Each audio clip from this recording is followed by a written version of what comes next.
Hey, I've been begging Trump to give my childhood hero, Larry Hoover, a pardon for damn near a decade now, and I still ain't give up on my dream. I'm finna ask him again since he given all them unpatriotic fools that did that January 6th stuff a pardon. If he do free Larry, then I want the whole folk nation to know that y'all owe your boy Ye. The whole Chicago will owe me, actually. I might even go legally change my name again, this time to God, because that's who I feel like.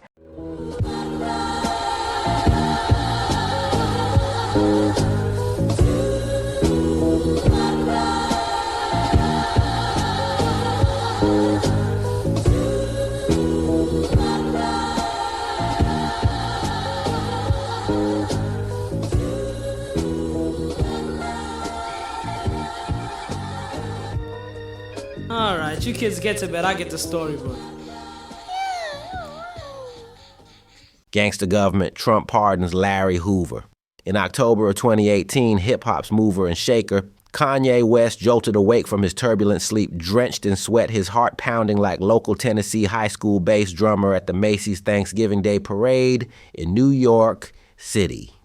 The nightmarish dream was still fresh in his mind. Larry Hoover, not as a man, but as a towering black semi-automatic pistol, its metallic surface gleaming under a blood-red moon. The weapon had spoken to him, its voice deep and commanding.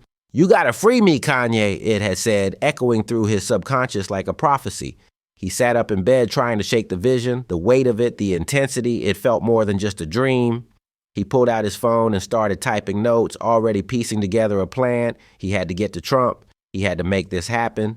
Obsessed with the idea, Kanye spent the next few days deep diving into Hoover's history, studying his influence and crafting the perfect pitch. He knew it was a long shot, but when had he ever backed down from a challenge? Several weeks later, Kanye found himself seated across from President Donald Trump in the Oval Office, with football great Jim Brown beside him.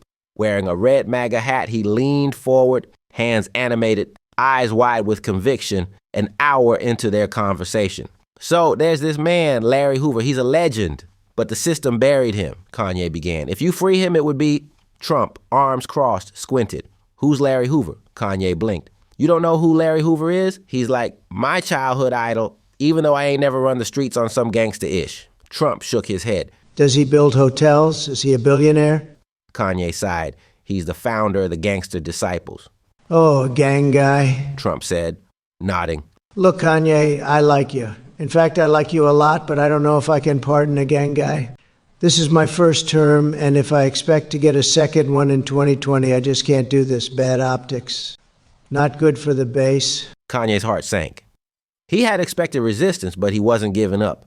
He tried to elaborate on Hoover's shift towards peace and redemption, changing the meaning of GD to the words growth and development. But Trump quickly steered the conversation elsewhere, asking Jim Brown if he thought he could play in today's NFL. "Running backs don't get respect like they did back in your day, Jim." When the Syracuse University and Cleveland Browns great uttered the words soft and pussy, Trump patted his shoulder, assuring him he was on the same page. Kanye tried to steer the topic back. "But listen, Trump, if you..." "Have you thought about joining SpaceX, Kanye? You'd be great. You and Elon, a musical genius and an electrical nerd, building rapping robots. It would be amazing." Kanye sat back, realizing that today wasn't the day he'd win this battle, but he wasn't done, not by a long shot. A few years later, right after Kim Kardashian divorced him, Kanye had another dream about Larry Hoover. That night he sat upright in bed, drenched in sweat as the lucid dream took a hold of him. The image was still fresh, Larry Hoover once again appearing as a skyscraper-sized talking pistol. This time, he wasn't just pleading for freedom. He was warning Kanye, "If you don't act now, history will forget me, bruh." The iconic rapper immediately grabbed his phone and started planning. If the White House wouldn't listen, then he'd make the whole world listen. And he knew just the way to do it. December 9th, 2021, Los Angeles, the Coliseum was packed, over 70,000 screaming fans, millions more watching online. Kanye and Drake, once bitter rivals, had come together for one reason: to raise awareness for Larry Hoover's release. The stage was set like a throne room. Massive LED screens projected Hoover's face alongside the words "Free King Hoover" in bold black letters. Kanye, wrapped in all denim like he was about to deliver a hip-hop State of the Union, grabbed the mic. Larry Hoover ain't just a man. He a symbol of how this country fears power when it comes from the people. That's why we here tonight. The crowd erupted in raucous cheering. Drake followed up with a calculated move, performing God's Plan with new lyrics aimed directly at the government. The internet exploded. That night, Kanye scrolled through his phone, smirking at the sold-out headlines. He knew this would reach the right eyes. He took a deep breath and texted Trump, "Yo, Mr. President, you see the concert? The world is watching." There was no response. And then on November 5th, 2024, somehow, against every polling prediction, Donald J. Trump won re-election. Kanye took it as a sign from God. One day after the election, Kanye's dream returned a third time, more intense than ever. Larry Hoover's pistol-shaped form now engraved with the words, "Final Chance." Kanye woke up in a panic. It's time for the next step.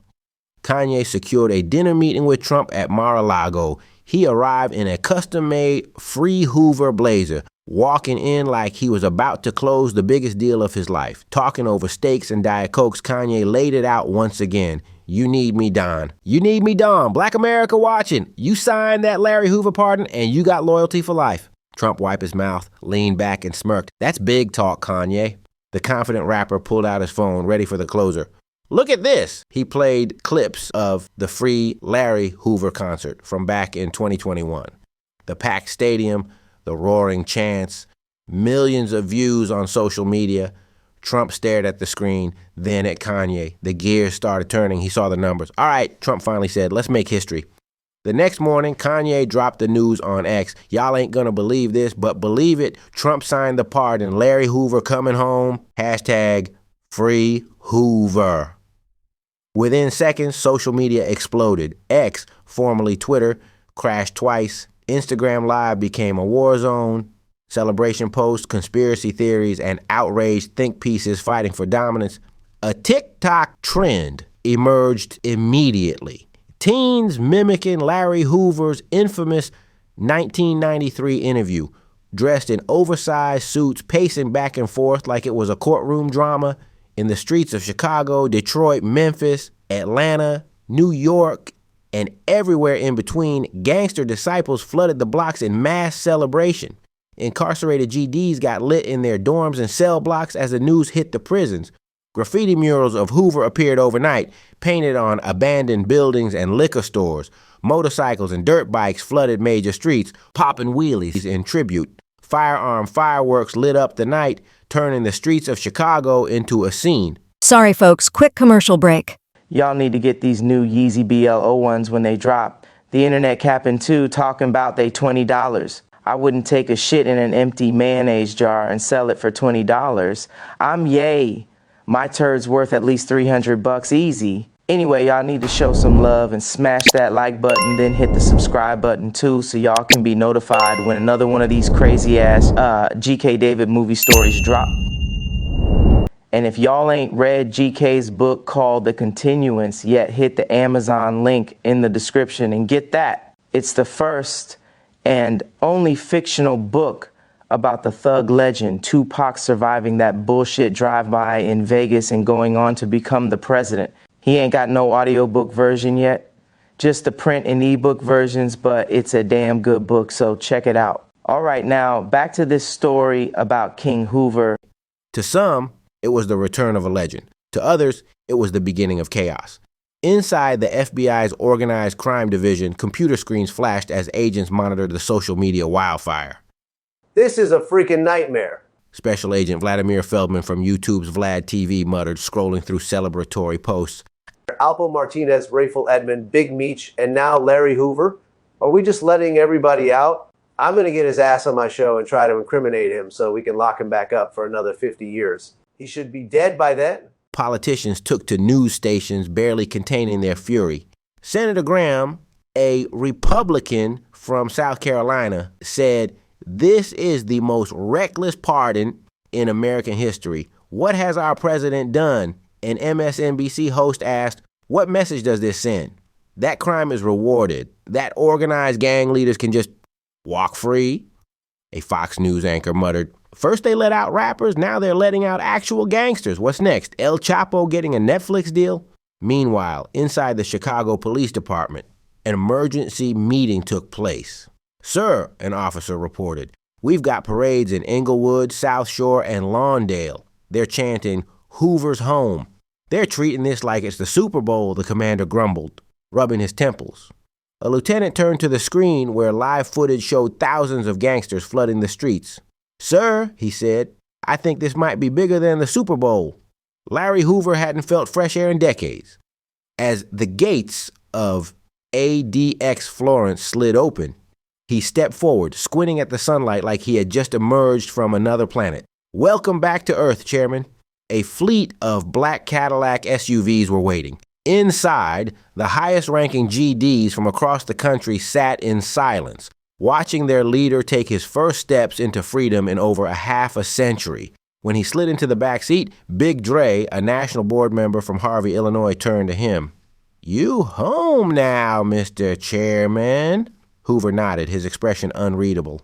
"We got the mansion set up," Dre continued. "Everything you need, we move when you ready." Hoover exhaled, his voice heavy with age.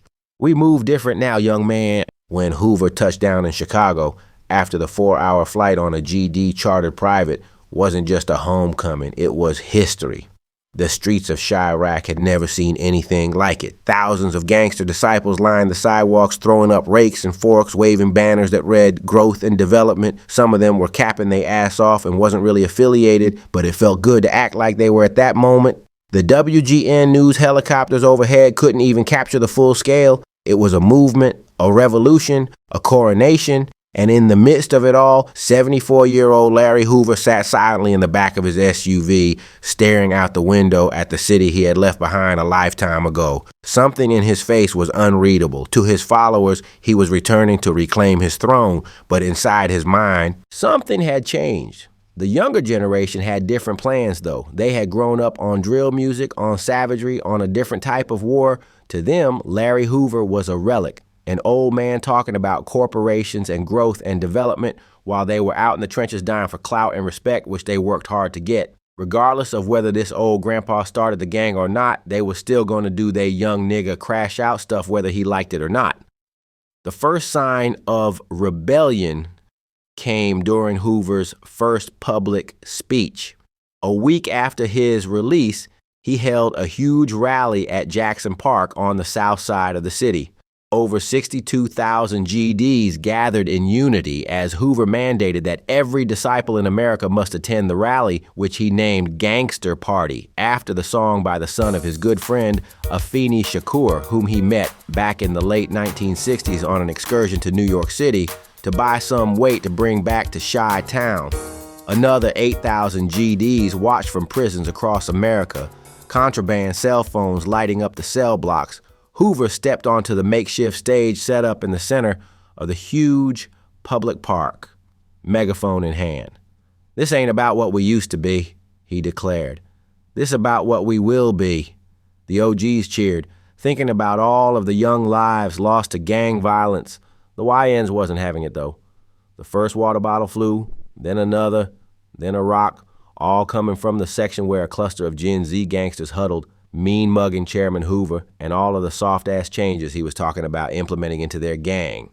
"Hey, twin! OG tripping with this peaceful shit!" Then the YNs started booing Hoover before around 40 older GDs swooped on them, punching and stomping the youngsters, knocking out teeth and breaking bones.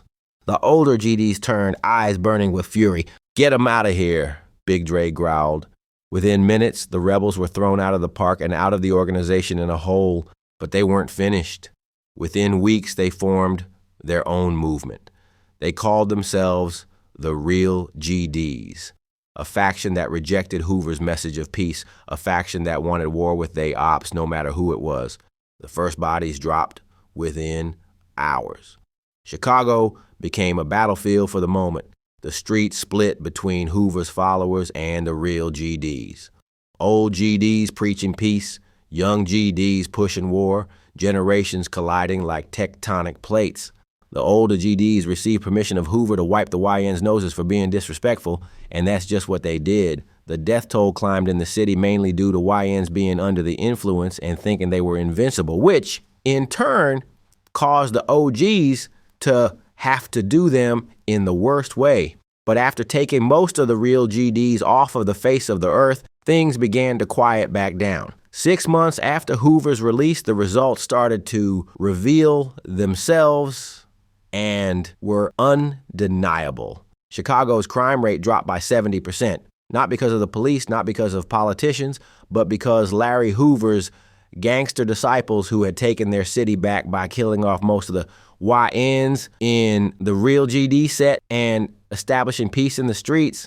CNN, Fox, MSNBC all ran the same headline: Larry Hoover does what Farrakhan and Jesse Jackson couldn't do in 50 years.